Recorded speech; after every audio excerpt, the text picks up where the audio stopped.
किसान पहले से ही दिल्ली को घेर कर बैठे हैं। ऐसे में 10,000 नौजवान भी अगर दिल्ली को घेरने के लिए निकल पड़े तो जरा सोचिए दोस्तों कि कितनी आफत आ जाएगी इससे दिल्ली के लोगों पर। अगर ऐसा होता है तो देश की राजधानी दिल्ली चारों तरफ से घिर जाएगी। नमस्कार दोस्तों, मैं हूं अंशिका सारडा। खबर ये है कि फरवरी में राजस्थान के 10,000 युवा दिल्ली को घेरने की तैयारी कर रहे हैं। अब सवाल ये आता है कि ऐसा क्यों, क्या कारण है इसके पीछे, क्या चाहिए इन युवाओं को। दोस्तों, इन युवाओं को चाहिए काम, इन युवाओं को चाहिए नौकरी, या यूं कह लें कि रोजगार। राजस्थान में बेरोजगारी एक गंभीर समस्या बनती जा रही है और इसी गंभीर समस्या की तरफ राजस्थान सरकार का ध्यान खींचने के लिए ये युवा दिल्ली की तरफ निकलने वाले हैं। क्या है इनकी मांग, आइए जानते हैं इस रिपोर्ट में। दोस्तों, इस रिपोर्ट को पूरा देखने से पहले आप मेरे YouTube चैनल को सब्सक्राइब कर लें और Facebook पेज को भी लाइक ज़रूर कर लें। दोस्तों, सबसे पहले आप इनसे मिलिए। ये है उपेंद्र कुमार यादव। ये राजस्थान बेरोजगार महासंघ के अध्यक्ष हैं और हमने ऐलान कर दिया कि जनवरी महीने में वो हमारी मांगों को पूरा नहीं करते तो हम फरवरी में शाहजहाँपुर बॉर्डर से 10,000 बेरोजगार कूच कर रहे हैं। प्रतिदिन हम 15 किलोमीटर दिल्ली की तरफ कूच करेंगे। हालांकि मुख्यमंत्री जी ने कई बार निर्देश दिए, मुख्यमंत्री जी ने कई संवेदनशील निर्णय भी लिए, जिसके लिए मैंने उनका आभार भी जताया है और अभी भी विश्वास है कि मुख्यमंत्री जी फरवरी में हमारा कूच होगा, उससे पहले हमारी भर्तियों की मांगों को पूरा करके हमें राहत प्रदान करेंगे। राजस्थान बेरोजगार महासंघ, इसका नाम शायद आपने पहली बार सुना होगा, लेकिन सरकारें जब नौजवानों को नौकरी देने के नाम पर ठगती है ना, तो ऐसे ही संघ हमारे युवाओं को बनाने के लिए मजबूर होना पड़ता है। खैर, उपेंद्र यादव ने सरकार को अल्टीमेटम दिया है कि अगर रिक्त स्थानों पर यानी कि खाली जगहों पर सरकारी नौकरियों में भर्तियां नहीं की गई तो वे अपनी मांगें मनवाने के लिए राजस्थान से दिल्ली के लिए बेरोजगारों की पूरी फौज के साथ कूच करेंगे। अब बात कर लेते हैं इनकी मांगों की कि आखिर इनकी मांगें क्या हैं।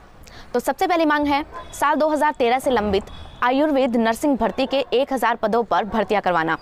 इसके बाद ANM GNM भर्ती जो कि 2013 से अटकी पड़ी है, उसको पूरा करवाना। इसके अलावा 2013 से ही अटकी हुई पंचायत राज LDC भर्ती, विद्यालय सहायक भर्ती समेत तमाम लंबित भर्तियों को पूरा करवाना। दोस्तों, साल 2013 ये साल याद रखिएगा। उस वक्त सरकार थी कांग्रेस की और चुनाव होने वाले थे। कांग्रेस ने भर्तियां निकाली और काफ़ी सारे एग्ज़ाम भी करवाए और बहुत सारे एग्ज़ाम्स के रिजल्ट भी आ गए, जहां पर युवा सेलेक्ट हो गए और अपनी ज्वाइनिंग का इंतज़ार करने लगे। लेकिन फिर जब चुनाव हुए तो सरकार बदल गई और इसी के साथ ही युवाओं के सपने पर भी पानी फिर गया। बीजेपी ने भर्तियां अटका कर रख दी और ऐसे में जो अभ्यर्थी ज्वाइनिंग का इंतज़ार कर रहे थे वो इंतज़ार करते ही रह गए। दोस्तों, आज पूरे 7 साल हो चुके हैं उन बातों को।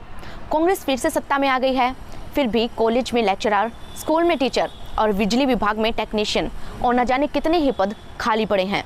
लेकिन सरकार है कि अपने ही निकाली गई इन भर्तियों को पूरा नहीं कर पा रही है। सरकारी नौकरी पाने के लिए एक लंबा इंतज़ार युवाओं को करना पड़ता है, ये बात आप भी जानते हैं। लेकिन उसमें भी कभी पेपर नहीं होते, पेपर होते हैं तो वो लीक हो जाते हैं, कभी पेपर कैंसिल हो जाते हैं, तो कभी किसी न किसी कारण से भर्ती को अटका दिया जाता है। यही कारण है कि सरकारी नौकरी पाने का सपना लेकर बैठे युवा बैठे ही रह जाते हैं और आखिर में बेरोजगार कहलाते हैं। इन्हें बेरोजगारी भत्ता तक नहीं मिलता, ऐसे में वो अपने खर्चे कैसे उठाएंगे। लेकिन सरकार को तो इससे कोई मतलब ही नहीं है, क्योंकि उन्हें तो आपस में लड़ने से ही फुर्सत नहीं है। यही वजह है कि राजस्थान का युवा बेरोजगार है और आम आदमी बिजली और पानी के बिलों के बोझ तले दबा जा रहा है। दोस्तों, अब इन युवाओं ने तो सरकार को अल्टीमेटम दे दिया है। अगर वक्त रहते इनकी मांगें नहीं मानी गई तो दिल्ली में एक नारा राजस्थान सरकार के विरोध में भी गूंजेगा। इसलिए ये जरूरी है कि इनकी मांगें जल्द ही मान ली जाए। हर बात का आपको जवाब दे दिया, अब जवाब देने का समय आ गया, मैदान में उतर है। अब जो फरवरी का हमने समय तय किया है वो लड़ाई अंतिम होगी, फाइनल होगी और ये लड़ाई ऐतिहासिक होगी। दोस्तों, राजस्थान के युवा नौकरी मांग रहे हैं और ये उनका अधिकार भी है।